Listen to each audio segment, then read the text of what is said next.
Hello नमस्कार साथियों, दूषण civil classes में आप सभी लोगों का स्वागत है, हार्दिक अभिनंदन है। मेरे प्यारे साथियों, जैसा कि आप लोगों को भलीभांति जानकारी है कि दूषण सिविल क्लासेस की ओर से नाना प्रकार की कक्षाओं, नाना प्रकार की व्यवस्थाओं और नाना प्रकार की चर्चाओं के माध्यम से आप लोगों को जो आपके डिफरेंट एग्जामिनेशन हैं उनके कॉन्टेक्स्ट में एक सहूलियत या एक सहयोगी धरातल प्रदान किया जा रहा है। मेरे प्यारे साथियों, आज की जो चर्चा रहेगी थोड़ी खास है और आज की इस चर्चा को आप अपनी ही प्रतियोगी परीक्षाओं की दुनिया के संदर्भ में वेरी स्ट्रॉन्ग या वेरी स्पेशल आप डिस्कशन मान के चल सकते हैं। पिछले कुछ समय से आपने भी इस बात को लगातार विजिट किया होगा और पिछले कुछ समय से हमने भी क्या है लगातार इस बात को विजिट किया है कि प्रतियोगी परीक्षाओं की दुनिया में एक शब्दावली आपके सामने लगातार रखी जा रही है और ये जो शब्दावली है ये बुद्धिज्म यानी कि बौद्ध धर्म की ओर से आपके सामने आती है। और इस शब्दावली को लेकर के आप ये पाएंगे कि जो प्रतियोगी परीक्षाओं की दुनिया के आलोक में नाना प्रकार के आपके एग्जामिनेशंस होते हैं, यानी कि जो नाना प्रकार की आपकी परीक्षाएं होती हैं, उन तमाम प्रकार की परीक्षाओं के संदर्भ में जो आपका बुद्धिज्म है, यानी कि हिंदी में जैसे आप बौद्ध धर्म कहने का कार्य करते हैं, उसी के अंतर्गत लगातार आपसे ये सवाल पुटअप किया जाता है कि बुद्धिज्म में यानी कि बौद्ध धर्म के आलोक में बोधिसत्व यानी कि बोधिसत्व की व्यवस्था क्या रही। बल्कि मैं तो आपको यहां तक कहना चाहूंगा कि अगर हम स्टेट ओरिएंटेड एग्जामिनेशन को भी देखें तो वहां भी ये शब्दावली काफी लोकप्रिय बना हुआ है। इवन जो आपका यूपीएससी का प्रारंभिक परीक्षा होता है, यूपीएससी के प्रारंभिक परीक्षा में भी क्या है, यहां आप देखेंगे कि इस शब्दावली की ओर से लगातार आपसे बातचीत हो रही है या इस शब्दावली की ओर से क्या लगातार वो सवाल पुटअप करने का कार्य कर रहा है। तो ऐसी परिस्थिति में जब परिस्थिति इतनी महत्वपूर्ण है तो हमारा मन हुआ कि आपके सामने एक स्पेशल डिस्कशन को रखा जाए और ये जो आपका स्पेशल डिस्कशन होगा इसी में आपको ये समझा दिया जाए कि ये तो मामला ठीक है। अगर सवाल वो आपसे इतना हल्का पुटअप करने का कार्य करता है कि बोधिसत्व की व्यवस्था अपना जुड़ाव निम्न में से किसके साथ रख के चलती है, तो वहां तो आपका अंतर आना ही आना क्या है, बुद्धिज्म, यानी कि वहां तो आपको अपना अंतर क्या बनाना पड़ेगा मेरे प्यारे साथियों, बौद्ध धर्म आपको बनाकर ही चलना पड़ेगा। लेकिन ये सवाल तो बहुत ज्यादा है, मैं कहूंगा कि आसान बन गया। अब यदि आप लोगों का एग्जामिनर आपसे इस भाषा पर आधारित होकर के सवाल पुटअप करने का कार्य करता है कि बोधिसत्व की व्यवस्था क्या थी, और जब आप इसको क्या के हिसाब से अटेम्प्ट करने का कार्य करोगे तो बोधिसत्व की व्यवस्था को आपको क्या है कैलकुलेट करना आना चाहिए। जब तक आप लोग बोधिसत्व की व्यवस्था को कैलकुलेट करके नहीं चलेंगे या इसकी जो वेरी डीप या वेरी पॉजिटिव जो कैलकुलेशंस हैं, जब तक वो आपकी ग्रिप में नहीं आएगा मेरे प्यारे साथियों, तब तक आप लोग आनंद की अनुभूति नहीं कर पाओगे। तो इस शब्दावली के संदर्भ में प्रतियोगी परीक्षाओं की दुनिया के आलोक में यदि आप लोग अपने व्यक्तित्व को आनंद की अनुभूति कराना चाहते हैं तो फिर हम तो आपसे यही अपेक्षा करके चलेंगे कि मेरे प्यारे साथियों आप लोगों को इस शब्दावली को कैलकुलेट करना आना चाहिए। ठीक है, तो आइए सभी लोग सामूहिकता के धरातल का प्रयोग करते हैं और मिलकर के हम लोग क्या है इस शब्दावली को यहां पर कैलकुलेट करने का कार्य करते हैं और इस शब्दावली की ओर से हमें क्या क्या बातें प्रमोट करने का कार्य करना है। मैं ओरली आपको थोड़ा ज्यादा समझाता हुआ चलूंगा, है ना, ओरली मैं आपको क्या है यहां पे ज्यादा समझाने का कार्य करूंगा। मेरे प्यारे साथियों, एक बात तो क्लियर है जो मैं आपको यहां पे बता पा रहा हूं कि बोधिसत्व का जो आपका कॉन्सेप्ट है वो अपना जुड़ाव किसके साथ करके चलेगा, बुद्धिज्म के साथ करके चलेगा। यह बात एकदम क्लियर है कि बोधिसत्व की व्यवस्था जो है वो अपना जुड़ाव किसके साथ करेगी, है ना। आप देख पा रहे हैं कि अगर आपको बोधिसत्व जैसी व्यवस्था का यहां पर एसोसिएशन यदि आपको लेकर के आना है मेरे प्यारे साथियों, तो आप लोगों का जो एसोसिएशन आएगा यानी कि आप लोग यहां पर इस कॉन्सेप्ट को यहां पर यदि आप जोड़ना चाहते हैं तो जोड़ेंगे किसके साथ, बुद्धिज्म के साथ जोड़ेंगे, यानी कि किसके साथ जोड़ के चलेंगे, बौद्ध धर्म के साथ जोड़ के चलेंगे। लेकिन चर्चा में आगे बढ़ने से पहले हम आपको यह भी बताना चाहेंगे कि हो सकता है मेरे प्यारे साथियों कि आप लोगों का जो एग्जामिनर है वो ये मजाक आपसे कर बैठे कि ये तो ठीक है कि इस कॉन्सेप्ट को आप लोग कहां जोड़ के चलते हैं, बौद्ध धर्म के साथ जोड़ के चलते हैं, लेकिन आप लोग ये भी तो देखते हैं कि जो आपका बुद्धिज्म है, बुद्धिज्म की शाखाएं भी तो आपके सामने आ जाती हैं। बुद्धिज्म की जो शाखाएं हैं, बुद्धिज्म की जो शाखाएं हैं, दैट मीन जो क्या है ब्रांचेस हैं, वो भी तो आपके सामने आ जाती हैं। अब बुद्धिज्म की जो शाखाएं हैं, उन शाखाओं की लोकप्रियता का ग्राउंड भी आपको बनाना आना चाहिए। उन शाखाओं की क्या है मेरे प्यारे साथियों, लोकप्रियता का धरातल भी आपको बनाना आना चाहिए। और इन शाखाओं की लोकप्रियता का ग्राउंड आपको ये समझाने का कार्य करता है कि आप दो प्रकार से ज्यादा व्यवहार करके चलते हैं। यानी कि एक ब्रांच आपके सामने किस रूप में आती है, हीनयान के रूप में आती है। गौर करना, एक ब्रांच आपके सामने किस रूप में आती है, हीनयान के रूप में आती है। और एक ब्रांच आपके सामने किस रूप में आती है, महायान के रूप में आती है। एक ब्रांच आपके सामने किस रूप में आती है, हीनयान के रूप में आती है। और एक ब्रांच आपके सामने किस रूप में आती है, महायान के रूप में आती है। तो यदि आप लोगों का एग्जामिनर इस पैटर्न पर बोधिसत्व जैसी व्यवस्था का जुड़ाव करके चलेगा तो मेरे प्यारे साथी विदाउट एनी हेजिटेशन यहां किस मामले को प्रमोट करने का कार्य करेंगे, तो मेरे प्यारे साथी विदाउट एनी हेजिटेशन कहेंगे कि बोधिसत्व की जो आपकी व्यवस्था है वो अपना जुड़ाव हीनयान शाखा के साथ लेकर के नहीं चलती है। वो अपना जो एसोसिएशन है या अपना जो जुड़ाव है वो हीनयान शाखा के साथ लेकर के नहीं चलता है, बल्कि अपना जो एसोसिएशन है वो किसके साथ लेकर के चलता है, महायान शाखा के साथ क्या है लेकर के चलता है। महायान शाखा के साथ क्या है मेरे प्यारे साथियों, लेकर के चलता है। तो अगर जुड़ाव को लेकर के आप लोगों का एग्जामिनर आपसे बातचीत करने का कार्य करेगा तो सवाल दो ही जगह गिरेगा। एक तो आपको क्या ओवरऑल एसोसिएशन लेकर के चलना पड़ता है यहां पर, और जो आप अपना ओवरऑल एसोसिएशन यहां पर लेकर के चलने का कार्य करेंगे तो जुड़ाव कहां करेंगे, बौद्ध धर्म के साथ करेंगे। बट अगर बुद्धिज्म के अंदर आपको जाना पड़ेगा, बुद्धिज्म के अंदर आपको जाना पड़ेगा तो जो शाखाएं हैं उनकी लोकप्रियता का ग्राउंड आपको यहां पर बनाना पड़ेगा। और लोकप्रियता के ग्राउंड को कैलकुलेट करने का जो बेस्ट वे आपके सामने आता है वो हीनयान शाखा के रूप में आता है। और कैसे आता है मेरे प्यारे साथियों, महायान शाखा के रूप में आता है। तो यहां बोधिसत्व जैसी व्यवस्था का जो आपका जुड़ाव है वो आप हीनयान के साथ लेकर के नहीं चलेंगे, बल्कि आप बोधिसत्व जैसी व्यवस्था का जो जुड़ाव करके चलेंगे वो आप महायान शाखा के साथ लेकर के चलेंगे। सबसे पहला जो व्यवहार आपका है, तो सबसे पहला व्यवहार मेरे प्यारे साथियों क्या है, इसी रूप में आपके सामने क्या आना चाहिए जिस रूप में हमने आपको यहां पर क्या है ये डायरेक्शन देने का कार्य किया है। अगली बात आपको क्या पता होनी चाहिए, जब आप लोग बोधिसत्व जैसी व्यवस्था को डिफाइन करने का कार्य करेंगे या बोधिसत्व जैसी व्यवस्था को समझने का कार्य करेंगे तो एक पहला कदम तो मैंने आपको बता दिया, अगला कदम आपको क्या उठाना है। तो अगला कदम आपको यहां पर यह उठाना पड़ेगा कि बुद्धिज्म यानी कि बौद्ध धर्म में निर्वाण किसको कहा जाता है यह आपको पता होना चाहिए। बुद्धिज्म यानी कि बौद्ध धर्म में क्या है मेरे प्यारे साथियों, निर्वाण किसको कहा जाता है यह बिल्कुल आपको पता होना चाहिए। बिल्कुल आपको यहां पर क्या ये पता होना चाहिए। तो यहां पर हम आपको ये समझाना चाहेंगे कि अगला कदम आपको क्या है, निर्वाण की ओर आपको लेकर के जाना है। और देखो मैं साफ साफ हमेशा कहता रहा हूं कि भारतीय दर्शन शास्त्र का जो अल्टीमेट गोल आपके सामने आता है वो मोक्ष की प्राप्ति आता है। जो आपका जैनिज्म है यानी कि जैन धर्म है उसका अल्टीमेट गोल आपके सामने क्या आता है, मोक्ष की प्राप्ति के रूप में आपके सामने आता है। जहां तक इंडियन फिलॉसफी का सवाल है या जहां तक जैनिज्म का सवाल है तो यहां पर मोक्ष प्राप्ति का मतलब यही होता है कि जो आपके पास आत्मा है उस आत्मा का जुड़ाव आप कहां करा लें, परमात्मा के साथ करा लें। यदि आपके शरीर की आत्मा का वास्तविक जुड़ाव परमात्मा के साथ हो जाता है तो भारतीय दर्शन शास्त्र में इसको आप क्या कहेंगे, मोक्ष की अवस्था कहेंगे। और इसी को जैनिज्म के अंदर क्या कहेंगे, मोक्ष की अवस्था कहेंगे। लेकिन जो आपका बुद्धिज्म है वो मोक्ष जैसी शब्दावली आपको देने का कार्य नहीं करता है। यह बात एकदम पाक साफ है और इस बात में किसी भी प्रकार के परिवर्तन की कोई गुंजाइश भी नहीं रहती है। बुद्धिज्म मोक्ष जैसी शब्दावली आपके सामने नहीं रखता है। बुद्धिज्म आपके सामने शब्दावली क्या रखेगा, निर्वाण। और बौद्ध धर्म में निर्वाण का मतलब क्या होगा, ये आपको बिल्कुल क्या है डिफाइन करना आना चाहिए। तो इसके कुछ तरीके मैं ओरली आपके सामने रखना चाहूंगा और बहुत प्यार से क्या है आपको यहां पर समझाना चाहूंगा।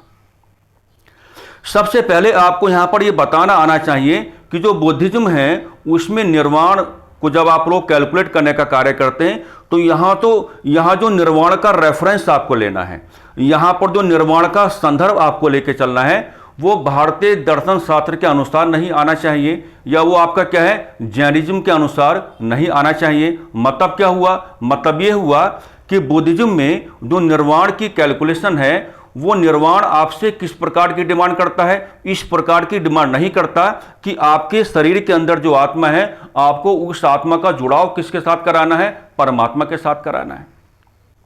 मैं साफ साफ कह रहा हूं, यहां निर्वाण का रेफरेंस आप मोक्ष के रूप में लेकर के नहीं चलेंगे, जैसा आपको इंडियन फिलॉसफी के अंदर आपको प्राप्त होता है या जैसा आपको क्या है जैनिज्म के अंदर आपको प्राप्त होता है। यहां निर्वाण का मतलब आपको क्या है उसके साथ बिल्कुल भी नहीं जोड़ना है। यानी कि एकदम बिल्कुल क्लियर वे में आपको कहना है कि बुद्धिज्म में निर्वाण की कैलकुलेशन तो है, लेकिन निर्वाण के माध्यम से जो बौद्ध धर्म है वो आपकी आत्मा का जुड़ाव क्या है वो परमात्मा के साथ नहीं करवाना चाहता, जिसकी वजह संभवतः आप जानते होंगे कि बुद्धिज्म में आत्मा का कॉन्सेप्ट पाया ही नहीं जाता। बुद्धिज्म के अंदर क्या है भाई, आत्मा का कॉन्सेप्ट पाया ही नहीं जाता।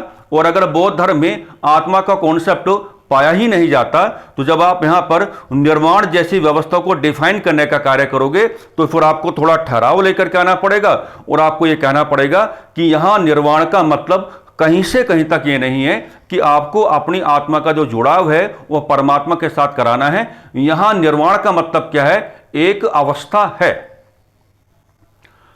एक प्रकार की अवस्था है। और यहां निर्वाण का मतलब जो एक प्रकार की अवस्था है उसमें दो बातें आपको यहां पर लेकर के चलनी पड़ेंगी। पहली बात तो यह है कि निर्वाण आपको एक ऐसी अवस्था को लेकर के जाना चाहता है जो आपको यह बतलाने का कार्य करती है, जो आपको यह समझाने का कार्य करती है कि सांसारिक जीवन में जो भी नाना प्रकार के दुख आपको दिखाई पड़ते हैं, सांसारिक जीवन में जो भी नाना प्रकार के दुख आपको दिखाई पड़ते हैं, अगर आपने बुद्धिज्म के अकॉर्डिंग निर्वाण प्राप्त कर लिया है तो सांसारिक जगत में या सांसारिक जीवन में जो भी आपको नाना प्रकार के दुख आपको दिखाई पड़ते हैं तो ऐसा माना जाएगा कि आपने तमाम प्रकार के दुखों पर जीत प्राप्त कर ली है, आपने तमाम प्रकार के दुखों पर सफलता प्राप्त कर ली है। सांसारिक जगत में पाए जाने वाले नाना प्रकार के दुख अब आपको परेशान करके नहीं चलेंगे, अब आपको चुनौतियां नहीं देंगे, अब आपको दुविधा में लाने का कार्य नहीं करेंगे। एक तो आपको यह कहना है। दूसरी बात आपको यहां पर यह कहकर के चलनी पड़ती है कि जो आपका बुद्धिज्म है तो बुद्धिज्म में निर्वाण का मतलब एक यह भी बताया जाता है कि सांसारिक जगत में जो भी नाना प्रकार की विषय वस्तुएं पाई जाती हैं। क्या कहा मैंने? सांसारिक जगत में जो भी नाना प्रकार की विषय वस्तुएं पाई जाती हैं, विषय वस्तु चाहे आपका सजीव हो या विषय वस्तु आपका चाहे क्या हो निर्जीव हो, doesn't matter, without any hesitation आपको यहां पर यह कहना है कि सांसारिक जगत में जो भी नाना प्रकार की विषय वस्तुएं पाई जाती हैं, यदि आपने बुद्धिज्म के अकॉर्डिंग निर्वाण प्राप्त कर लिया है तो यह माना जाएगा कि सांसारिक जगत में विद्यमान जो भी नाना प्रकार की विषय वस्तुएं हैं आपने उनको जान लिया है, आपने उनको समझ लिया है। आप ये बताने की अवस्था में हैं कि सांसारिक जगत में जो नाना प्रकार की विषय वस्तुएं हैं उनका होने का मतलब क्या है। यदि सांसारिक जगत में नाना प्रकार की विषय वस्तुएं आपको दिखाई पड़ती हैं तो उनका जो अपना अस्तित्व है उस अस्तित्व का मतलब क्या है। आप ये बताने की स्थिति में आ चुके हैं कि सांसारिक जगत में जो भी नाना प्रकार की विषय वस्तुएं दिखाई पड़ रही हैं हमको किसके साथ जुड़ाव करना है और किसके साथ हमको जुड़ाव नहीं करना है। तो मैंने कहा कि निर्वाण आपको उस प्रकार से मोक्ष देने का कार्य नहीं करता है जिस प्रकार से इंडियन फिलॉसफी आपको देने का कार्य करता है और जिस प्रकार से जैनिज्म आपको देने का कार्य करता है। ये तो आपको एक पाकसाफ अवस्था को लेकर जाता है और जिसमें ये दो प्रकार की बातें जो मैंने आपको समझाने का कार्य किया है, ये बातें आपको काफी सहूलियत या आपको काफी सुविधाएं क्या है देने का कार्य करती हैं। मेरे प्यारे साथियों, जैसा कि हम सभी लोग जानते हैं कि बुद्धिज्म के जो आपके फाउंडर हैं वो महात्मा गौतम बुद्ध को माना जाता है। और आपने देखा होगा कि महात्मा गौतम बुद्ध के संदर्भ में अरहंत, क्या कहेंगे, अरहंत जैसी शब्दावली का प्रयोग किया गया।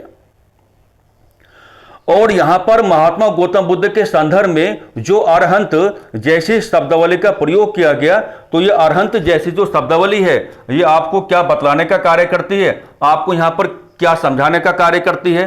तो अरहंत जैसी व्यवस्था आपको यहां पर यह बतलाने का कार्य करती है, या आपको यहां पर क्या ये समझाने का कार्य करती है कि महात्मा गौतम बुद्ध ने निर्वाण प्राप्त कर लिया था। अब इसका यही मतलब हुआ कि यदि महात्मा गौतम बुद्ध ने निर्वाण प्राप्त कर लिया था, तो इसका मतलब यही हुआ कि महात्मा गौतम बुद्ध ने सांसारिक जगत में पाए जाने वाले नाना प्रकार के दुखों पर विजय प्राप्त कर ली थी, सांसारिक जगत में पाए जाने वाले नाना प्रकार के दुखों को जीत लिया था, सांसारिक जगत में पाए जाने वाले नाना प्रकार के दुखों को समझ लिया था, उन पर सफलता प्राप्त कर ली थी। और साथ ही साथ आपको यह भी कहना पड़ेगा कि अगर महात्मा गौतम बुद्ध को अरहंत कहा गया और यदि उन्होंने निर्वाण प्राप्त कर लिया था, तो वो ये बात बताने की स्थिति में भी आ चुके थे कि सांसारिक जगत में जो नाना प्रकार की विषय वस्तुएं आपको दिखाई पड़ रही हैं, इनका होने का मतलब क्या है, किसके साथ जुड़ाव होना है, आपको करना है, या किससे आपको क्या है, दूरियां बनानी है। ये तो आप जानते ही हैं कि महात्मा गौतम बुद्ध ने क्या है, बिल्कुल निर्वाण प्राप्त कर लिया था। और अगर महात्मा गौतम बुद्ध को अरहंत कहा गया, उन्होंने निर्वाण प्राप्त कर लिया था, तो महात्मा गौतम बुद्ध की थोड़ी प्रशंसा, थोड़ी तारीफ उस तरीके से आप करके चलेंगे जो तरीका मैंने आपको यहां पर क्या है देने का कार्य किया है, या जो बात मैंने आपके सामने क्या है रखने का कार्य किया है। अब यहां पर मामला बदलेगा। मामला कैसे बदलेगा, एक बात तो हम बिल्कुल पाक साफ आपके सामने रखना चाहेंगे कि जब तक महात्मा गौतम बुद्ध बुद्धिज्म के अंदर आपको दिखाई पड़ रहे हैं, यानी कि जब तक महात्मा गौतम बुद्ध की मृत्यु का ग्राउंड आपके सामने नहीं आता है, तब तक बुद्धिज्म के साथ क्या है मेरे प्यारे साथियों, बोधिसत्व की व्यवस्था का जुड़ाव आप चाहकर भी नहीं कर पाएंगे। यह बात क्या है, बिल्कुल क्लियर है। यानी कि जब तक महात्मा गौतम बुद्ध बुद्धिज्म में बने हुए हैं, जब तक महात्मा गौतम बुद्ध का जीवन काल बना हुआ है, तब तक आप लोग चाहे कितने भी प्रयास क्यों ना कर लें, कितने भी गंभीर प्रयास आपके पास क्यों ना हो, लेकिन मेरे प्यारे साथियों, आप चाहकर भी बुद्धिज्म के साथ क्या है बोधिसत्व की व्यवस्था को आप लोग नहीं जोड़ पाते हैं। यानी कि यह बात भी क्लियर है कि महात्मा गौतम बुद्ध के जाने के बाद, उनकी डेथ होने के बाद, बुद्धिज्म के साथ आपको क्या जोड़ के चलना पड़ता है, बोधिसत्व की व्यवस्था आपको क्या है जोड़ के चलना पड़ता है। हम सभी लोग जानते हैं कि जैसे ही हम फोर्थ बुद्धिस्ट काउंसिल का रेफरेंस लेने का कार्य करते हैं, तो फोर्थ बुद्धिस्ट काउंसिल जो सम्राट कनिष्क यानी कि कनिष्क के शासनकाल में आपको दिखाई पड़ती है, तो हम सब लोग जानते हैं कि जो आपका फोर्थ बुद्धिस्ट काउंसिल है, उस फोर्थ बुद्धिस्ट काउंसिल में क्या हुआ, उस फोर्थ बुद्धिस्ट काउंसिल में यह हुआ कि जो आपका बुद्धिज्म है वो प्रॉपर्ली क्या हो गया, डिवाइड हो गया। संपूर्ण तरीके से उसका क्या है विभाजन आपके सामने आया। और ये जो संपूर्ण तरीके से विभाजन आपके सामने आया, ये हीनयान के रूप में आपके सामने आया, और क्या है महायान के रूप में आपके सामने आया। ये हीनयान के रूप में आपके सामने आया, और किस रूप में आपके सामने आया, महायान के रूप में आपके सामने आया। और जैसे ही बुद्धिज्म हीनयान और महायान के रूप में आपके सामने आता है, वैसे ही मेरे प्यारे साथियों जो महायान शाखा के समर्थक हैं वो महात्मा गौतम बुद्ध पर टूट पड़े, या जो महायान शाखा के समर्थक हैं वो हीनयान शाखा के जो समर्थक हैं उन पर टूट पड़े। और महायान शाखा के जो समर्थक हैं उन्होंने महात्मा गौतम बुद्ध और हीनयान शाखा पर गंभीर आरोप लगाते हुए कहा कि आपने लोगों के साथ क्या है अन्याय किया है, आपने लोगों के साथ क्या किया, अन्याय किया है। और महायान शाखा यहां बिल्कुल साफ साफ ये बात आपको समझाने का कार्य करती है कि महात्मा गौतम बुद्ध को भी उन्होंने छोड़ा नहीं, और हीनयान शाखा के समर्थक महात्मा गौतम बुद्ध की जो आपके रियल टीचिंग्स हैं उन्हीं के अकॉर्डिंग काम कर रहे थे। तो जब महायान शाखा के समर्थक वर्ग ने महात्मा गौतम बुद्धा को ही नहीं छोड़ा, तो आपको यहां पर यह बात भी ऐड ऑन करने की आवश्यकता रहेगी कि वो आपका जो हीनयान शाखा का समर्थक वर्ग है उसको भी नहीं छोड़ने वाले हैं। यानी कि उस पर भी उन्होंने क्या है मेरे प्यारे साथियों, गंभीर आरोप क्या है लगाने का कार्य किया। और यहां पर जो आपके महायान शाखा का समर्थक वर्ग है वो साफ साफ ये बात कहने का कार्य करता है कि महात्मा गौतम बुद्ध ने खुद तो निर्वाण प्राप्त कर लिया। मेरी बातें समझना, वो यहां पर साफ साफ ये बात आपको समझाने का कार्य करता है कि महात्मा गौतम बुद्ध ने क्या है खुद तो निर्वाण प्राप्त कर लिया, लेकिन बाकी लोगों को भटकाव में छोड़ के चले गए।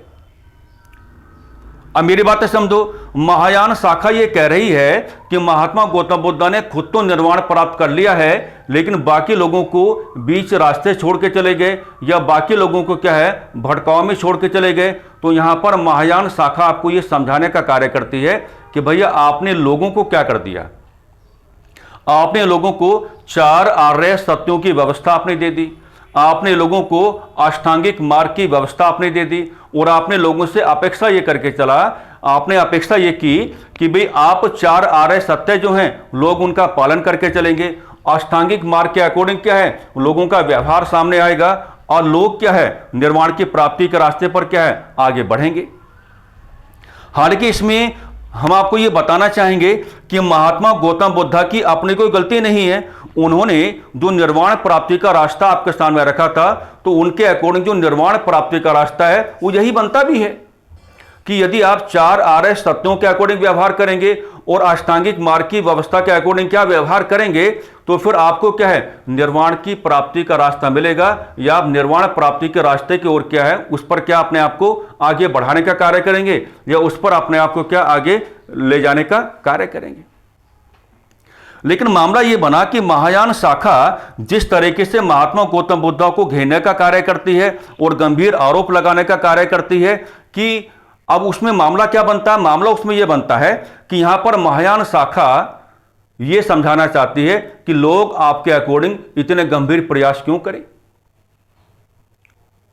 भैया आपने तो सीधा सीधा यहां पर यह बात कहने का कार्य किया है कि लोग जो हैं वो 4 आर्य सत्यों का पालन करने का कार्य करें, या लोग जो हैं वो अष्टांगिक मार्ग की व्यवस्था के अकॉर्डिंग क्या है अपने व्यवहार को आगे लाने का कार्य करें। लेकिन महायान शाखा ये समझाना चाहती है कि भाई आपने जो बातें रखी हैं लोग उनके अकॉर्डिंग व्यवहार क्यों करें। हो सकता है कि लोग इनके अकॉर्डिंग व्यवहार ना कर पा रहे हो, क्योंकि इसमें नाना प्रकार की सावधानियां हैं, इसमें नाना प्रकार के अनुशासन हैं, इसमें नाना प्रकार की कठिनाइयां हैं। हो सकता है कि लोगों को असुविधाएं प्राप्त हो रही हो सकता है कि लोग अपने आप को असहज महसूस कर रहे हो। इसी नाते ये मामला बना कि महायान शाखा जो आपके सामने आएगी ये क्या है महात्मा गौतम बुद्ध पर और हीनयान शाखा पर इस प्रकार के गंभीर आरोप लगाने का कार्य करेगी, गंभीर आरोप लगाने का कार्य करेगी, और 4 आर्य सत्यों की व्यवस्था को अलोकप्रिय बनाने का कार्य करेगी, और अष्टांगिक मार्ग की व्यवस्था को भी क्या है अलोकप्रिय बनाने का कार्य करेगी, है ना। और यहां पर बोधिसत्व का जो कॉन्सेप्ट आपके सामने आता है, बोधिसत्व के कॉन्सेप्ट को क्या है आपके सामने रखने का कार्य करेगी। यह होता है एक तरीके से, मान लीजिए हम आपके लिए अध्यापन का कार्य कर रहे हैं, मान लीजिए हम क्या है आपके लिए अध्यापन का कार्य कर रहे हैं, और आपको हम लोग यहां पर यह समझाने का कार्य करें कि भैया आपने जो नाना प्रकार की प्रतियोगी परीक्षाओं के संदर्भ में अपनी जो भी आपने लक्ष्य बनाए हैं आप अपने लक्ष्य बना करके चलें, लेकिन आपको पढ़ना नहीं पड़ेगा, आपके स्थान पर पढ़ाई करने का कार्य हम करेंगे, आपका सीधा क्या होगा सिलेक्शन होगा, तो जाहिर सी बात है कि आपको अच्छा लगेगा ही। लेकिन हम अगर यहां से आपको यह समझाने का कार्य करें कि प्रतियोगी परीक्षाओं के संदर्भ में जो नाना प्रकार के लक्ष्यों का निर्धारण आपने किया है, उन तमाम प्रकार के लक्ष्यों की प्राप्ति के क्रम में आपको अनुशासन बनाना पड़ेगा, आपको मेहनत करना पड़ेगा, आपको डीप कैलकुलेशंस करनी पड़ेंगी, आपको ये पढ़ना पड़ेगा, आपको वो पढ़ना पड़ेगा। तो हो सकता है कि आप हमसे थोड़ी दूरी बनाने का प्रयास करें, क्योंकि हम आपको एक कठिन अनुशासन देने का कार्य कर रहे हैं, इंसान ये मानता है। तो वही यहां पर जो महायान शाखा है वो समझाने का कार्य कर रही है कि लोग परेशान हो रखे हैं, है ना, उनको व्यवहार करना पड़ रहा है, उनको व्यवहार करना पड़ रहा है, या वो व्यवहार नहीं कर पा रहे हैं। चार आर्य सत्यों के अकॉर्डिंग या अष्टांगिक मार्ग की व्यवस्था के अकॉर्डिंग। इस नाते महायान शाखा ये चाहता है कि भैया हम लोगों को कुछ नया देना चाहते हैं, और हम लोगों को यहाँ पर जो नया देने का कार्य करेंगे उसी को हम लोग क्या कहने का कार्य करेंगे, बोधिसत्व की व्यवस्था। और ये जो आपका बोधिसत्व की व्यवस्था है, ये बोधिसत्व की व्यवस्था क्या है, लोगों को बहुत ही आसानी के साथ क्या है, लोगों को बहुत ही आसानी के साथ क्या है, निर्वाण के रास्ते पर क्या है, लेकर के जाने का कार्य करेगी। तो यहां पर आप इस बात को थोड़ा प्रमोट करके चलेंगे। जैसे मैंने कहा कि बोधिसत्व की व्यवस्था आपके सामने बनाया, जैसे मैंने क्या बनाया, बोधिसत्व की व्यवस्था आपके सामने बनाया, है ना। कहानी पूरी मैंने आपके सामने रख दी है कि बोधिसत्व की व्यवस्था को आप महायान शाखा की ओर से ही क्यों लेकर के आने का कार्य करेंगे। अब ये जो आपका बोधिसत्व की व्यवस्था है, इसमें जो बोधिसत्व आपको नजर आ रहा है, इसमें जो आपका बोधिसत्व आपको नजर आ रहा है, ये क्या है, ये कोई व्यक्ति नहीं है। ये क्या है, ये कोई अपने आप में व्यक्ति नहीं है। गौर करना मेरी बातों पर। बोधिसत्व की व्यवस्था जो है ये अपने आप में व्यक्ति नहीं है, बल्कि आप ऐसा व्यवहार करेंगे कि बोधिसत्व की व्यवस्था जो है ये अपने आप में क्या है, एक प्रकार की परिकल्पना है। ये अपने आप में क्या है, एक प्रकार की परिकल्पना है। जैसे क्या है, ईश्वर एक प्रकार की परिकल्पना है। जैसे क्या, ईश्वर एक प्रकार की क्या है, परिकल्पना है। जैसे ईश्वर क्या है मेरे प्यारे साथियों, एक प्रकार की परिकल्पना है। जैसे ईश्वर क्या है, एक प्रकार की परिकल्पना है, बिल्कुल वैसे ही क्या है, आपको बोधिसत्व की जो व्यवस्था है इसको भी आपको क्या यहां पर लेकर के चलना पड़ेगा। तो आप इसे व्यक्ति मान के नहीं चलेंगे, बल्कि आप इसे एक प्रकार की परिकल्पना मान के चलेंगे। और जैसे आप ईश्वर को क्या है, क्योंकि ईश्वर को हमने देखा नहीं, ईश्वर की भी हम क्या कल्पना करने का कार्य करते हैं। तो जैसे हम ईश्वर की कल्पना करने का कार्य करते हैं, वैसे ही महायान शाखा चाहती है कि आपको क्या है, बोधिसत्व की भी क्या है, एक कल्पना आपको करके चलना पड़ेगा। यहां पर जो बोधिसत्व है उसके बारे में कहा जाता है, बोधिसत्व जो है उसके बारे में कहा जाता है कि यह योग्य है। क्या कहा जाता है, यह योग्य है, यह योग्य है, यह योग्य है। इसका मतलब क्या हुआ, यह योग्य है, इसका मतलब क्या हुआ, इसका मतलब यह हुआ कि निर्वाण की प्राप्ति कर सकता है। इसका मतलब क्या हुआ, निर्वाण की प्राप्ति कर सकता है। इसका मतलब क्या हुआ, निर्वाण की प्राप्ति कर सकता है। इसका मतलब क्या हुआ, यह योग्य है, निर्वाण की प्राप्ति क्या है, कर सकता है। यह योग्य है और निर्वाण की प्राप्ति भी कर सकता है। लेकिन महायान शाखा ये समझाती है कि बोधिसत्व योग्य है, निर्वाण की प्राप्ति कर सकता है, लेकिन निर्वाण प्राप्त नहीं करेगा। लेकिन निर्वाण प्राप्त नहीं करेगा। लेकिन क्या है, निर्वाण प्राप्त नहीं करेगा। लेकिन निर्वाण प्राप्त नहीं करेगा। लेकिन क्या है मेरे प्यारे साथियों, निर्वाण प्राप्त नहीं करेगा। लेकिन क्या है, निर्वाण प्राप्त नहीं करेगा, निर्वाण प्राप्त नहीं करेगा, बल्कि क्या करेगा, बाकी लोगों को अपनी योग्यता का प्रयोग करते हुए क्या है, बाकी लोगों को निर्वाण के रास्ते पर लेकर जाएगा। बाकी लोगों को क्या है, निर्वाण के रास्ते पर लेकर जाएगा। बाकी लोगों को क्या है, निर्वाण के रास्ते पर लेकर जाएगा। निर्वाण के रास्ते पर क्या है, लेकर जाएगा। बाकी लोगों को क्या है, निर्वाण के रास्ते पर क्या है, लेकर जाएगा। तो जो आपका बोधिसत्व की व्यवस्था है, इस बोधिसत्व की व्यवस्था के बारे में जो आपके मेजर वन आइडेंटिफिकेशन यहां पर बनते हैं, वो आपको मेरे प्यारे साथियों क्या बनाने आने चाहिए। बोधिसत्व को आप लोग क्या है, कभी भी कोई व्यक्ति नहीं कहेंगे, ये एक प्रकार की परिकल्पना है। जैसे ईश्वर एक प्रकार की क्या परिकल्पना है। बोधिसत्व के बारे में आप मान के चलेंगे कि महायान शाखा के समर्थक लोग ये कहते हैं कि ये अपने आप में कैपेबल है, योग्यता रखता है, लेकिन क्या है, निर्वाण की प्राप्ति कर सकता है, लेकिन निर्वाण प्राप्त नहीं करेगा। लेकिन क्या है, निर्वाण प्राप्त नहीं करेगा, है ना। और बाकी लोगों को क्या है, निर्वाण की प्राप्ति के रास्ते पर क्या है, लेकर के जाएगा। बाकी लोगों को क्या है, निर्वाण की प्राप्ति के रास्ते पर क्या है, लेकर के जाएगा। यानी कि अब आप क्या कहेंगे, अब आप ये कहेंगे, जैसे मैंने आपके सामने अगेन फिर क्या लिखा, बोधिसत्व की व्यवस्था।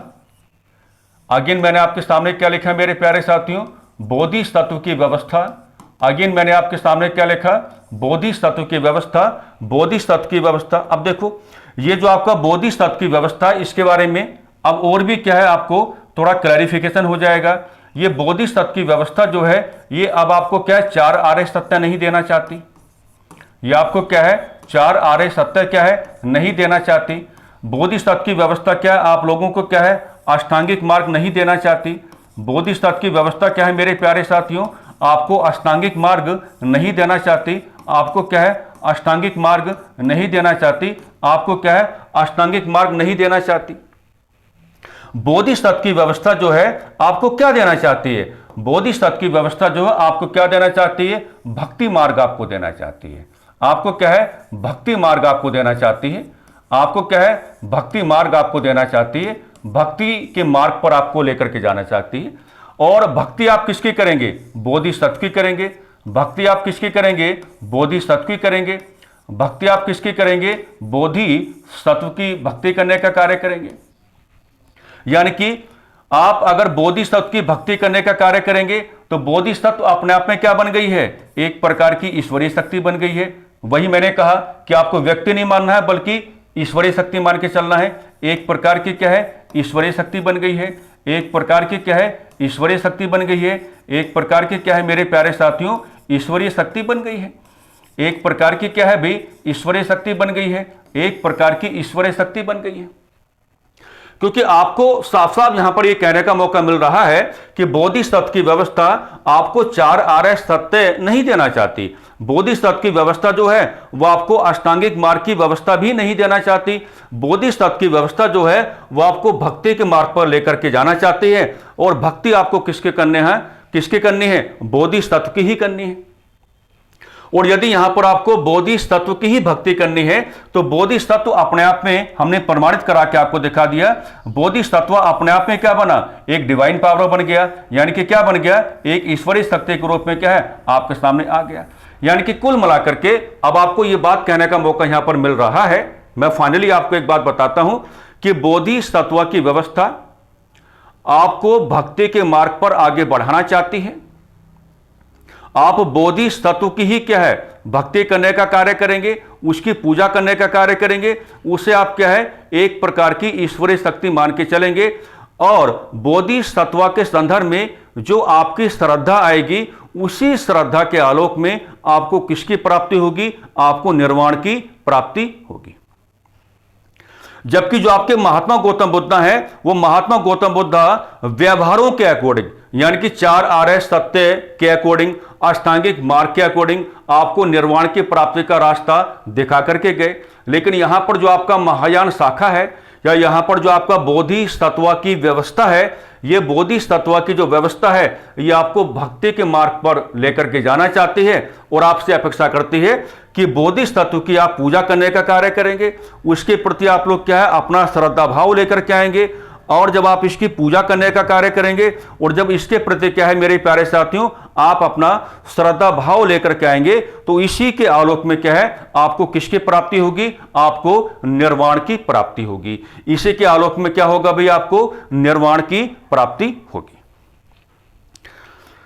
ठीक है, तो ये जो मामला, ये तो आप कहते हैं ना, हमारे यहां पर जैसे मैं बातचीत करता रहता हूं, हमारे यहां पर क्या है, मूर्ति पूजा का सबसे पहला डिस्कशन जो आप करके चलते हैं वो हड़प्पा सभ्यता के साथ आप करके चलते हैं। लेकिन बाद में आके आप ये भी कहते हैं कि हमारे यहाँ पर मूर्ति पूजा का जो व्यवस्थित रूप आपके सामने आया, हमारे यहाँ पर जो मूर्ति पूजा का व्यवस्थित रूप आपके सामने आया वो बुद्धिज्म की ओर से आपके सामने आया। और बुद्धिज्म की ओर से जो आपके सामने आया वो बोधिसत्व की व्यवस्था के माध्यम से ही आपके सामने आया।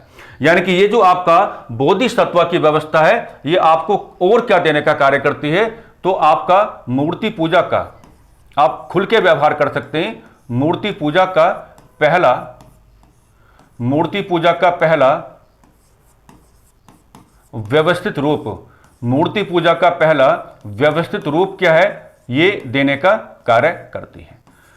तो यदि अब आप लोगों की परीक्षाओं में बोधिसत्व की व्यवस्था को लेकर के बातचीत होगा या आप लोगों का जो एग्जामिनर है वो बोधिसत्व की व्यवस्था की ओर से आपसे कोई डिस्कशन करवाने का कार्य करेगा या आपसे ये जो भी बातचीत वो करवाने का कार्य करेगा, तो वो कहां कहां जा सकता है, कहां कहां मामले को लेकर के जा सकता है, वो सारे के सारे जो आपके मेजर 1 आइडेंटिफिकेशंस हैं वो हमने यहां पर क्या है मेरे प्यारे साथियों इस्टेब्लिश करने का कार्य किया है। और हम यही आप लोगों से अपेक्षा करके चलेंगे यही हमारी अपेक्षा रहेगी कि आप इस चर्चा का वेलकम करेंगे, इस चर्चा के माध्यम से अपना जुड़ाव करके चलेंगे और बोधिसत्व की व्यवस्था के संदर्भ में क्या है, अपने आप को जागरूक कराने का कार्य करेंगे। और आने वाली किसी भी परीक्षा में यदि इस व्यवस्था के साथ आपका सामना हो जाता है तो आप अपने आप को संभालने की स्थिति में रहेंगे। आप बहुत ही प्यार से सवाल को पकड़ेंगे, समझेंगे और उसको क्या है, अटेम्प्ट करके आएंगे। मैंने तमाम प्रकार की बातें केवल और केवल बोधिसत्व के संदर्भ में जो बनती हैं वो हमने आपके सामने क्या है, वो रखने का कार्य करते हैं। तो मेरे प्यारे साथियों, इन्हीं सकारात्मक शब्दावलियों के आलोक में हम आज की इस चर्चा को थोड़ा विराम देना चाहेंगे। नमस्कार, धन्यवाद।